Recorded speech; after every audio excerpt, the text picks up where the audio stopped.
In case you haven't figured out by now, by all of the live streams and shorts and community posts, I've been really enjoying New World.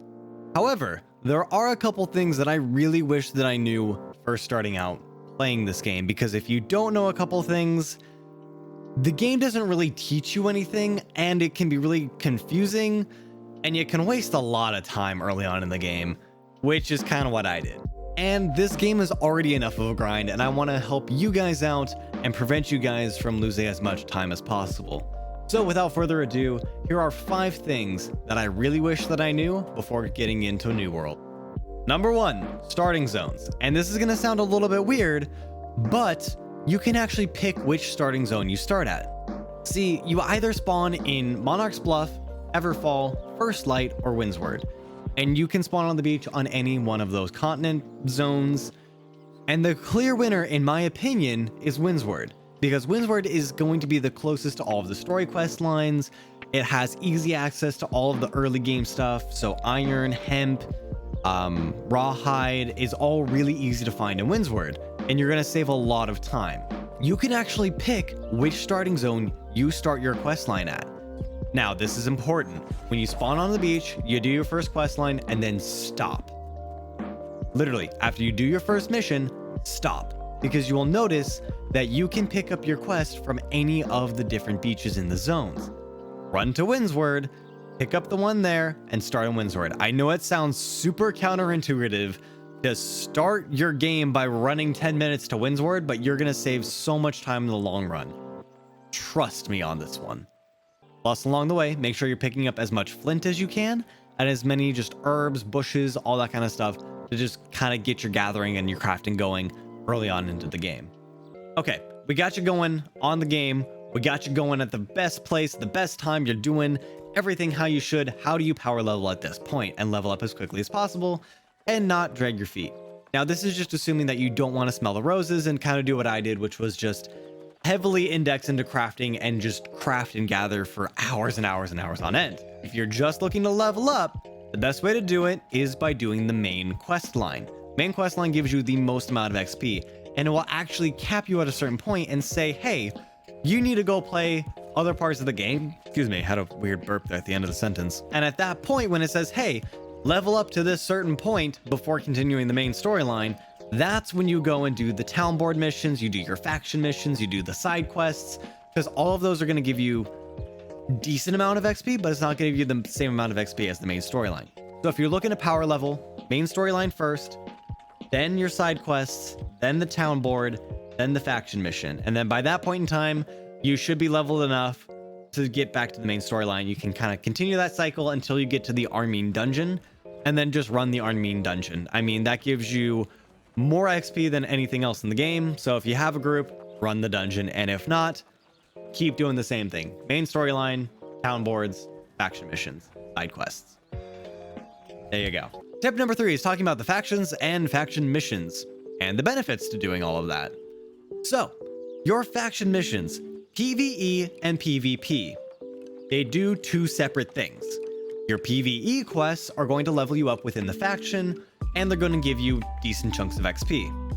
That's it. That's all they do. Well, actually, they also give you faction tokens. Amendment. PvP quests, on the other hand, will fill up your influence bar within that zone. Now, do take in note. If you control the fort in an enemy territory and you do PvP quests at the same time, that's how you take over a settlement. Because you get 20% bonus on your PvP quests for your XP for your influence in that zone, as long as you hold the fort.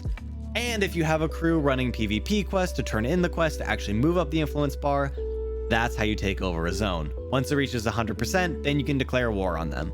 I know that was a little bit of a bonus thing, but just in case you were curious of how the faction war works, because it's not really ever explained anywhere, that's how it works. Tip number 4. How do you actually level up your weapons in New World? Because there's a lot of conflicting information out there. And the best way that I have personally found, and from the research that I did online, is PvP.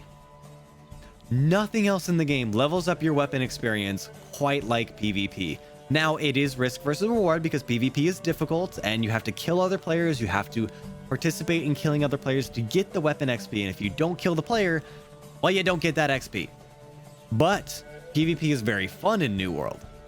So if you've never done PvP before, turn on PvP on the flagging system, go out, do some PvP with your weapon of choice, and level that sucker up because, oh boy, I mean, it is 2, 3, 4, 5 times more effective to do that than to just run around and kill mobs.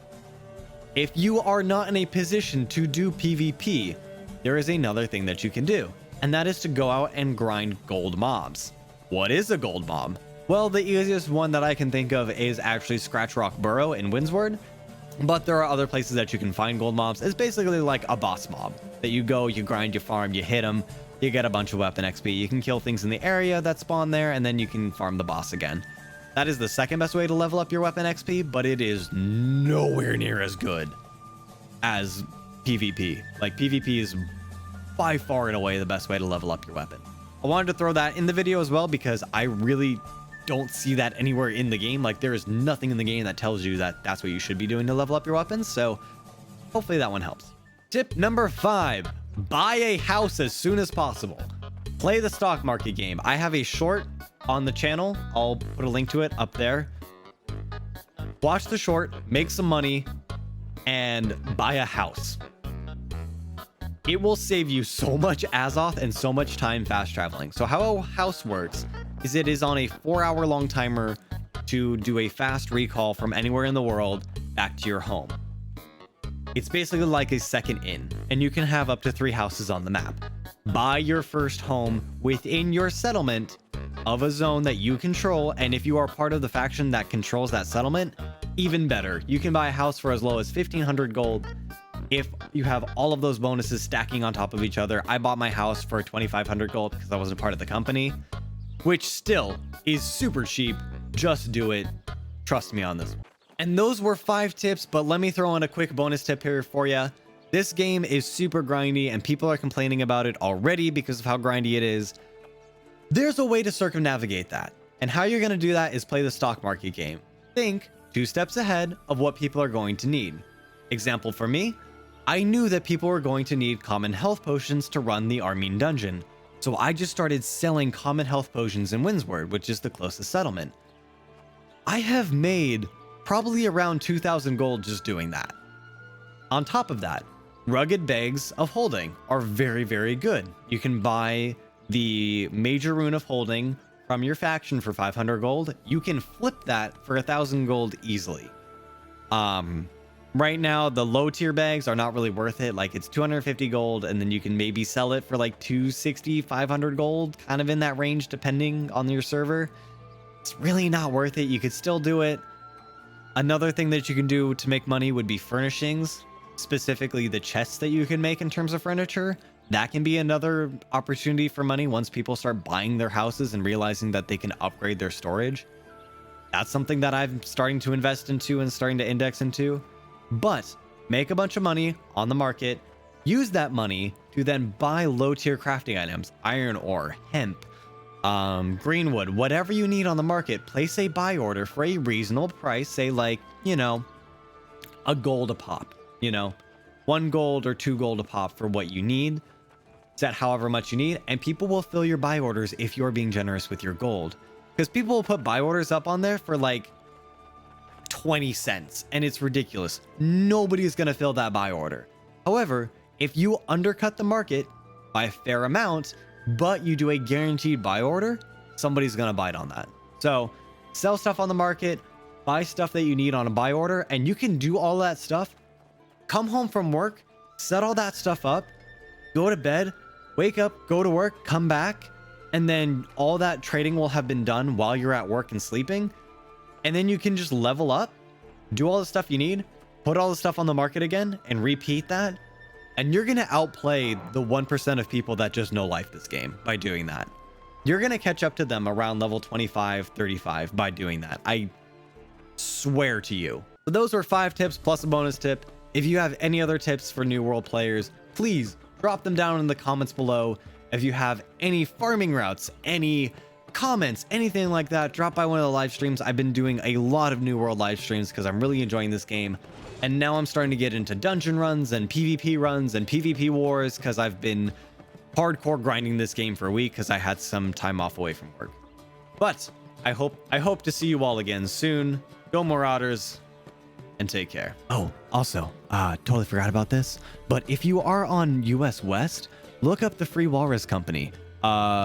It's the company that I've been running, and I'm trying to get some more people to join in. So if you want to join in with like a small streaming faction and like come run some dungeons on stream and come do some PvP on stream, by all means, join my company. I'm looking for more people to join. Take care, guys.